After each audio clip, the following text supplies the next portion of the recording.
மணிகண்டன் கிட்ட பாண்டியராஜா சொல்லறார், பகவானே, உங்களோடு ஆജ്ഞை பிரகாரம் நீங்கள் சொல்லறபடி என்ன சிக்ஷை வேணுமானா என்னோட மனைவிக்கும் அந்த மந்திரிக்கும் நான் கொடுத்துக்கிறேன். இது கேட்ட பகவான் புன்னகையா மகாராஜாவை பார்க்கிறார். இந்த உலகத்தை முழுவன் பாலாழியில முக்கரா மாதிரியா இருந்தது அந்த பகவானோட புன்னகை. அப்பவே அந்த தேவர்களான எல்லா புலிக்கூட்டங்களும் அங்கேருந்து தேவலோகத்துக்கு கிளம்பி போயிடுத்து.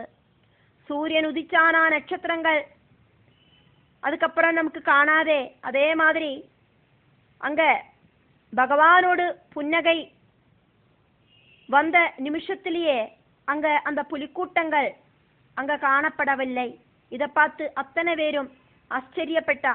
அதுக்கப்புறமா புலிகளான தேவர்களை சொல்லிவிட்டதுக்கு அப்புறமா மணிகண்ட பகவான் பாண்டியராஜாவை நெஞ்சோடு சேர்த்தி பிடிச்சு கட்டி பிடிச்சார். அப்போ பாண்டிய மகாராஜா சொல்றார், தர்சனமே மகாபாகியமாக்குமே. அப்ப பின்ன பகவானோடு இந்த ஸ்பர்ஷன மகிமை எப்படி ஆக்கும் வர்ணிப்பேன். புண்ணியவானான பாண்டியராஜா அப்படியே ஆனந்த கண்ணீர் பொழிக்கிறார். புதுசா ஒரு உணர்வு வந்தா மாதிரி, ஒரு புத்தன் உணர்வு வந்தா மாதிரி, புதிய உணர்வு வந்தா மாதிரி ராஜாவு ஆனந்த கண்ணீர் வார்த்தார். இதை பார்த்தவாளுக்கெல்லாம் அந்த மகிழ்ச்சியான நிகழ்ச்சியை பார்த்து ஆனந்தம் உண்டாகிறது. தேவகாரியார்த்தமாயிட்டாக்கும் நான் இங்க உங்களோட புத்திர ரூபத்துல தாசனாயிட்டு வந்தேன், அதனால நீங்கள் கவலைப்படாதங்கோம் அப்படின்னு மணிகண்ட சுவாமி சொல்றார். ഇഷ്ടാനുസാരമായി ചോദിച്ചു കൊള്ളുക, ശിഷ്ടാഭവാനുവരം തരാം ഞാൻ. ഏതഭീഷ്ടത്തെയും സാധിച്ചു തന്നിടാം, ചോദിക്കയേ വേണ്ടു ഭക്തവർയ. മന്ത്രിപ്രവരനെയും നിൻകാന്ത തന്നെയും ശിക്ഷിക്ക വേണ്ട സകലവും ഞാൻ. ദേവകാര്യത്തിനു വേണ്ടി തോന്നിച്ചതാണാവിർമുത കേട്ടറിഞ്ഞുകൊള്ളുക. മന്ധരയെ പോലെ മന്ത്രിയും ചൊല്ലുള്ള കൈകേയിയെ പോലെ നിൻ ഭാര്യയും ശ്രീരാമനെ പോലെ ഞാനുമാവിടുന്നു ധീരൻ ദശരഥനെ പോലെയും. ഒത്തൊരുമിച്ചു വർത്തിച്ചുവെന്നോർക്കണം, ചിത്തഭ്രമമൊട്ടും വേണ്ട മന്നാ. ഒന്നു കൊണ്ടും ഭവാൻ ഖേദിക്ക വേണ്ടല്ലോ, നന്നായി മംഗളം വന്നുകൂടും. ഹർഷപുളഗീതഗാത്രനാം രാജാവു ശീർഷം നമിച്ചു പറഞ്ഞിതപ്പോൾ.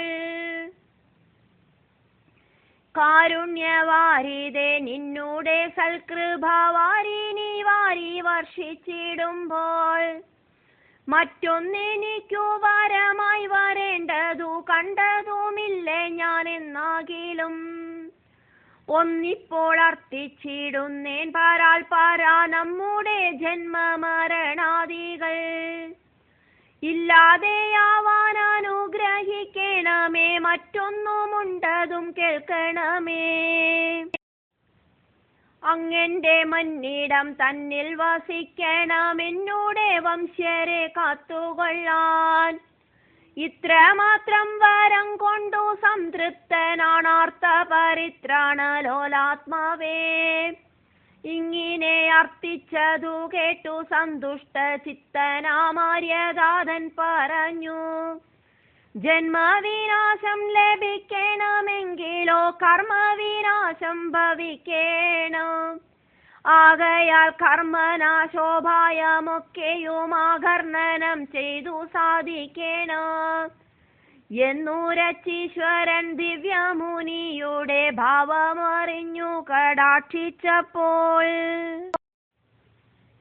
പാണ്ഡ്യരാജാവിനു തത്വോപദേശങ്ങൾ അണ്ടകടാഹ ഗുരുവാകുന്ന ശ്രീഭൂതനായക സ്വാമി അരുളേണമെന്നു വധിച്ചിതഗസ്ത്യൻ താനോ. ആയതു ശ്രീഭൂതനാഥ ഗീത എന്നു മായ മറ്റെങ്ങും പ്രസിദ്ധമാകും. ലോകോപകാരമായി തീരുമത്രയും രാത്രിയിലെത്തിയ സൂര്യനൊപ്പം. தேவகாரியார்த்தமாயிட்டாக்கும் நான் உங்களோட தாசனாயிட்டு இங்க வந்திருக்கேன் அப்படின்னு பகவான் சொல்றாரு. அதனால நீங்கள் சங்கடப்படக்கூடாது அப்படின்னு சொல்றார். என்ன வரம் வேணுமானாலும் கேட்டுக்குங்கோ. மந்திரியோடு மனசுல இந்த மாதிரி தோண வச்சது நானாக்கும். மகாராஜாவே, உங்களோட பக்தியில நான் ரொம்ப சாட்டிஸ்ஃபைட் ஆயிட்டாக்கும். உங்களோட புத்திரனாயிட்டே இங்க வந்திருக்கேன். மந்திரைய மாதிரி திரேதாயுகத்துல அந்த ஸ்ரீ ராமாவதாரம் இப்போ அதே மாதிரி இங்க கண்டினியூ ஆகிறது. மந்திரைய மாதிரி மந்திரியும் கைகேய மாதிரி ராணியையும் தேவகாரியார்த்தமாயிட்டு நானாக்கும் அவளை ஒவ்வொரு விஷயமும் செய்ய வச்சேன். அவ தப்பு செய்யவில்லை. அது மட்டுமில்லை, செஞ்ச தப்புக்கு அவ மன்னிப்பு கேட்டுட்டாளே. பிராயஷ்சித்தமாயிட்டு பశ్చాத்தபிக்கிறவாளை மறுபடியும் மறுபடியும் சிக்ஷிக்க கூடாது. அவளை ஒன்னும் செய்ய வேண்டாம். ஸ்ரீராமன மாதிரி நானும் வனத்துக்கு போயிட்டு தேவகாரியார்த்தமாயிட்டு அங்க மகிழ்ச்சிய நிகிரகம் பண்ணினேன். தசரதன மாதிரி நீங்களும் புத்திரதுக்கம் அனுபவிச்ச நம்ம எல்லாவரும் தேவகாரியார்த்தமாயிட்டாக்கும் எல்லாம் செஞ்சோம் அப்படின்னு தெரிஞ்சுக்குங்கோ. இதெல்லாம் ஒருமிச்சு வந்தாதான் தேவகாரியம் நடக்கும். அதனால ஒன்னும் கவலைப்படாம இருங்கோ அப்படின்னாக்கும் இங்க சொல்லப்படுறது. என்ன வரம் வேணுமானாலும் கேட்டுக்குங்கோ. நீங்கள் கவலைப்படவே கூடாது. உங்களுக்கு மங்களம் உண்டாகும். உங்களோட அந்த பக்தி, அந்த பக்தியினாலேயாக்கும் நான் இப்படி உங்களுக்கே புத்திரனாயிட்டு வந்திருக்கேன் அப்படின்னு பகவான் சொல்றாரு. மகாராஜா சொல்றார், பகவானே, பகவானோட கிருபையை விட எனக்கு வேற வரமே வேண்டாம்.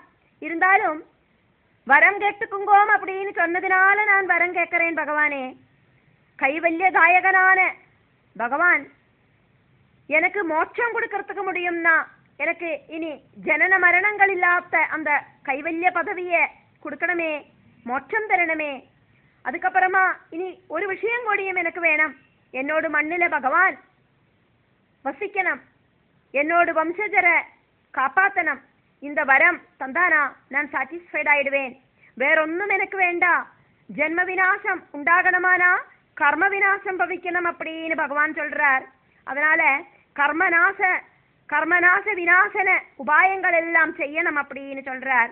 அதுக்கப்புறமா அகஸ்திய மாமுனியோடு அந்த பாவம் தெரிஞ்சுண்டு மாமுனிய கடாட்சிக்கிறார் பகவான். ஜென்ம விநாசம் சம்பவிக்கணும் அப்படின்னா கர்ம விநாசனம் சம்பவிக்கணும். பிராரப்த கர்மம் நசிச்சாதான் இந்த ஜென்மம், பிராரப்த கர்மம் நசிச்சானா இந்த ஜென்மம் மட்டும்தான் இல்லாமகிறது. பல ஜென்மங்களாயிட்டு செய்திருக்கிற சஞ்சித கர்மம் அப்பவும் மிச்சம்தான் இருக்கு.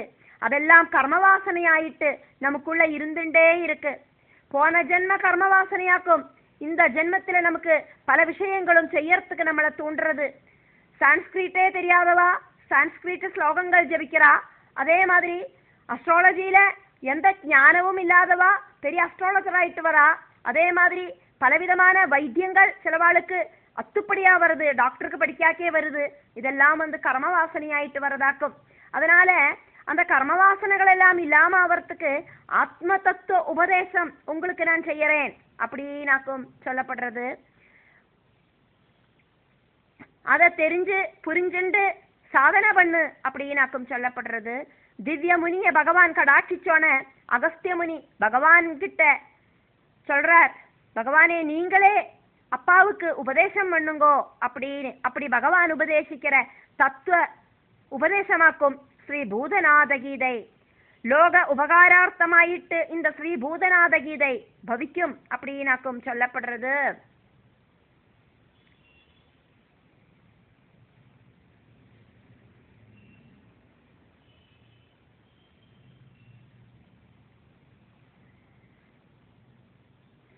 பகவான் ஸ்ரீகிருஷ்ணன் அர்ஜுனனுக்கு பகவத்கீதை உபதேசிச்சா மாதிரி மணிகண்டனான ஸ்ரீ பூதநாதனான ஸ்ரீ பொன்னம்பலநாதனான சாஸ்தாவான ஐயப்ப சுவாமி பந்தள ராஜாவான பாண்டிய மகாராஜாக்கு ஸ்ரீ பூதநாத கீதை உபதேசிக்கிறார்.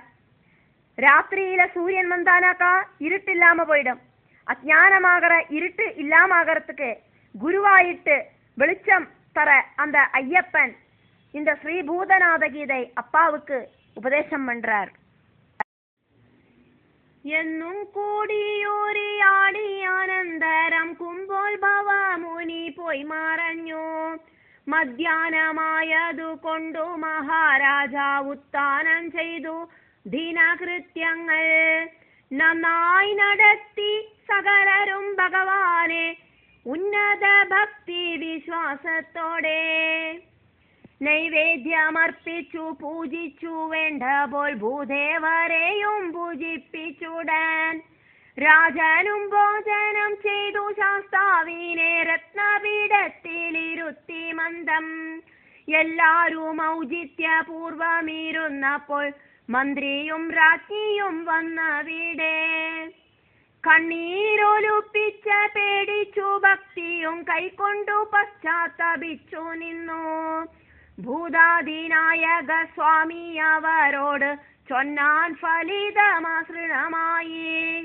എന്താണു നിങ്ങൾ കരഞ്ഞു നിൽക്കുന്നത്? സന്താപം വല്ലതും വന്നു വിട്ടോ?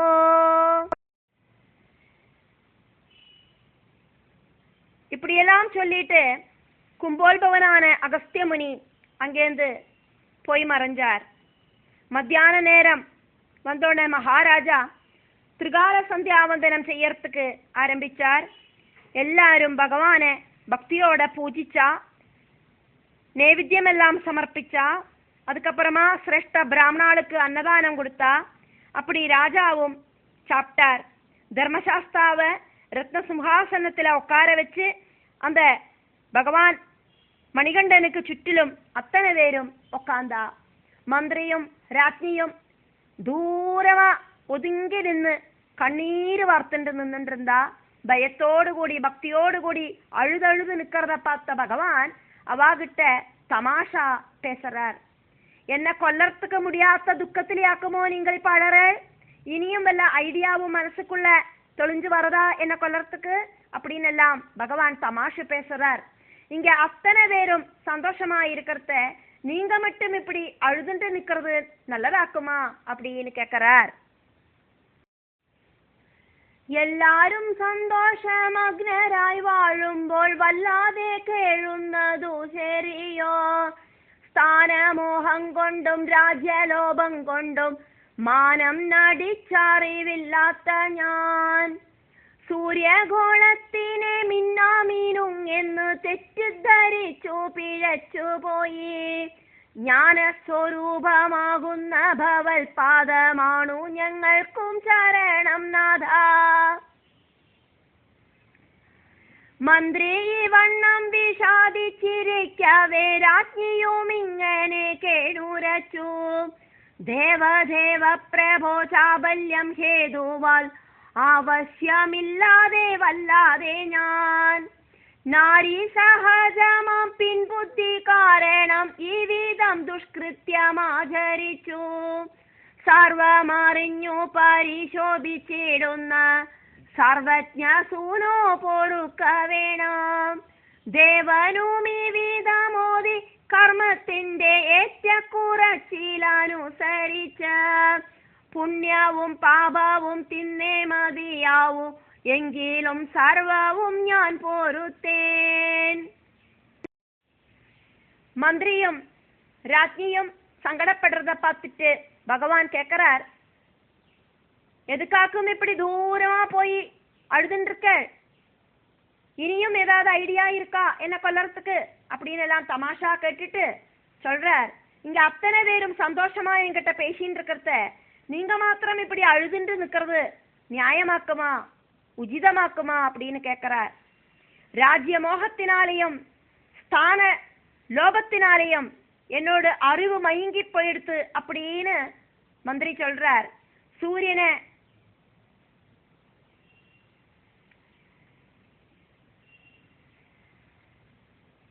பார்த்துட்டு மின்னாமினுங்க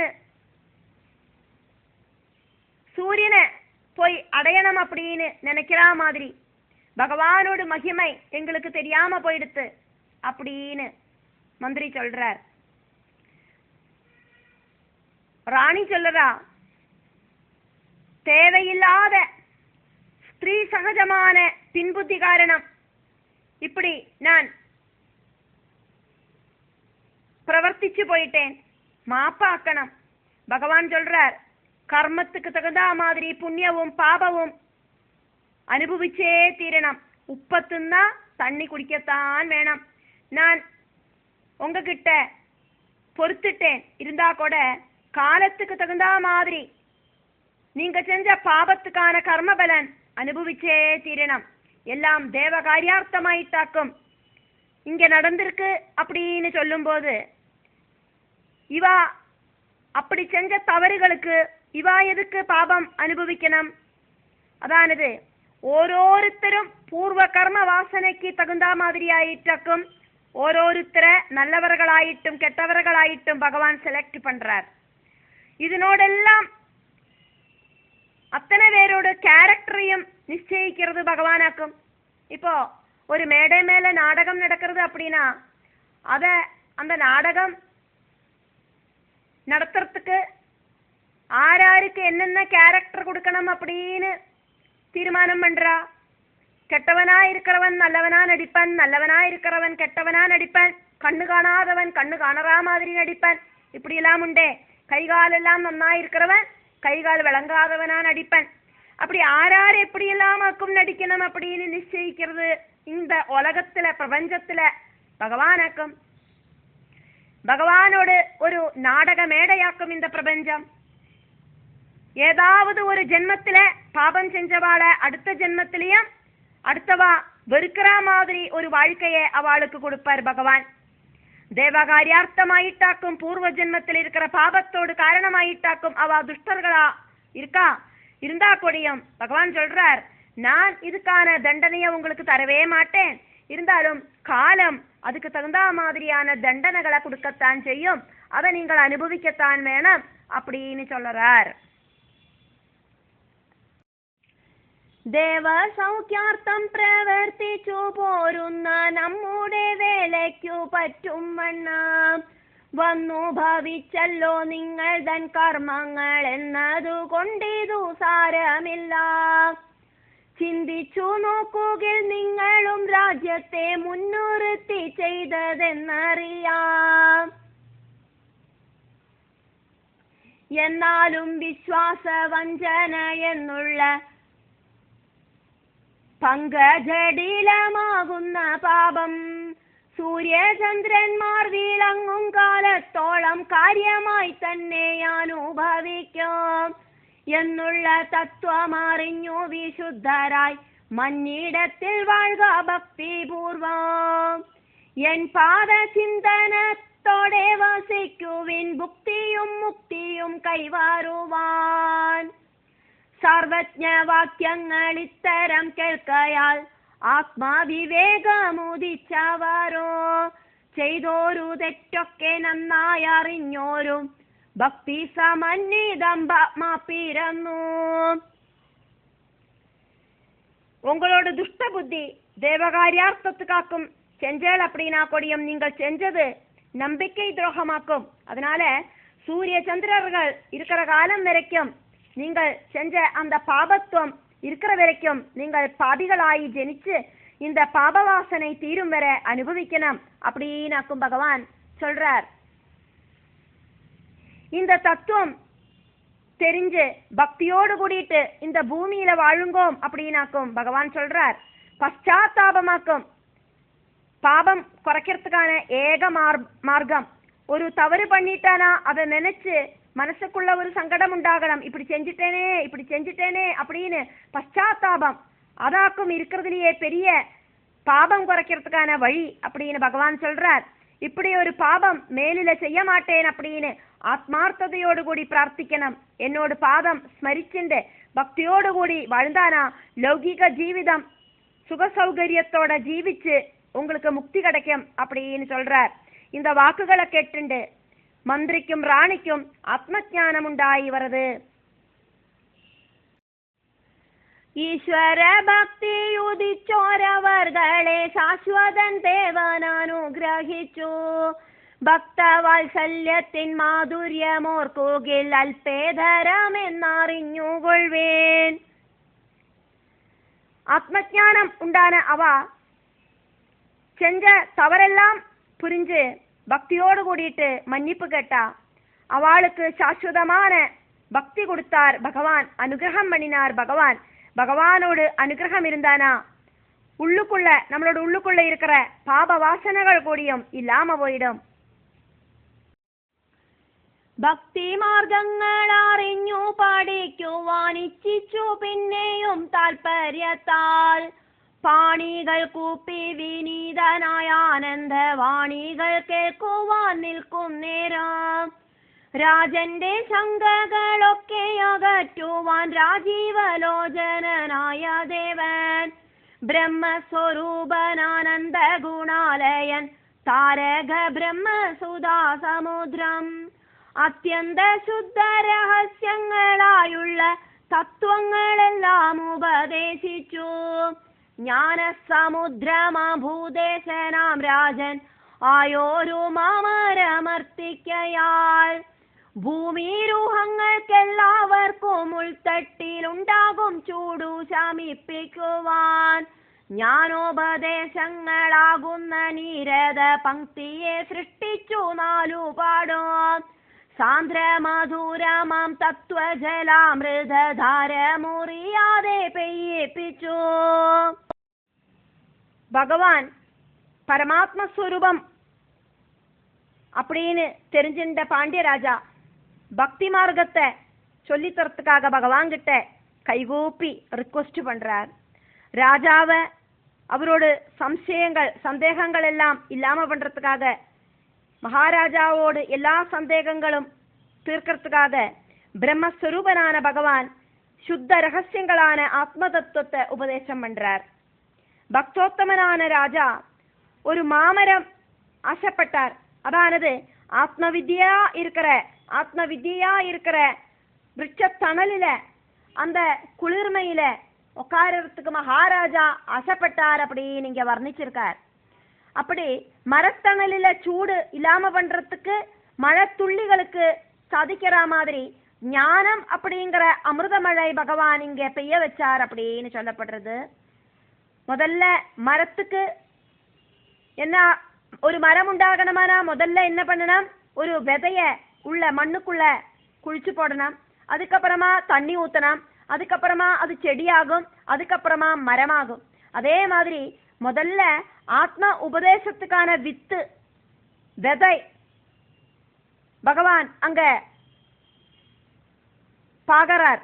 அதுக்கப்புறமா மெல்ல அமிர்ததாரை வர்ஷிச்சுண்டு மெல்ல மெல்ல ராஜாவோடு உள்ள ஆனந்த ஆத்ம வித்யை வளர்த்துறார். ஆத்ம வித்யை அங்க மகாராஜாவோட மனசுக்குள்ள பதிஞ்சு நிற்கிறது. ஒரு விருட்சமாயிட்டு மாறறதுக்குள்ள எல்லா உபதேசங்களும் பகவான் அங்க கொடுக்கிறார். பகவானோடு அந்த எல்லா மகத்துவங்களையும் தெரிஞ்சுக்கணும், ஆத்ம வித்யை தெரியணும் அப்படின்னு ஒரு ஆசை அந்த ராஜாவோட மனசுக்குள்ள இருந்தது. அந்த ஆசைக்கு பகவான் கொஞ்சம் கொஞ்சமா அதுக்கான வேலைகள் எல்லாம் பண்ணி அந்த மனசுக்குள்ள இருந்த ஆசைய ஒரு பெரிய வடவிருட்சம் மாதிரி வளர விட்டு அந்த பெரிய ஒரு மகத்தான ஆத்ம தத்துவத்தை அங்க பகவான் அங்க உபதேசம் பண்ணி கொடுக்கிறார் அப்படின்னு இங்க சொல்லப்படுறது. ஆத்ம வித்யை தெரிஞ்சுக்கணும் அப்படிங்கிற ஆசை முதல்ல உண்டாகணும். அப்பதான் அதாவது நமக்கு சொன்னானா அதை கேட்கறதுக்கான ஞானம் உண்டாகும். இப்ப பாகவதம் நமக்கு தெரிஞ்சுக்கணும், பாகவதம் படிக்கணும், பாகவதம் வாசிக்கணும், பாகவதம் கேட்கணும், அதை புரிஞ்சுக்கணும் அப்படிங்கிற ஆசை இருந்தா மட்டும்தான் பாகவதம் நமக்கு புக்கை திறந்து படிக்க முடியும். அப்படி இல்லைன்னா புக்கை திறந்து நம்மளை படிக்கும் போது அது புரியலையே அப்படின்னு நம்ம சங்கடப்பட்டு நினைச்சுட்டு இருக்கிறதுக்குள்ள பகவான் அது ஏதாவது ரூபத்துல நமக்கு தெரிய வைக்கிறதுக்கான வழியையும் பண்ணிவிடுவார்.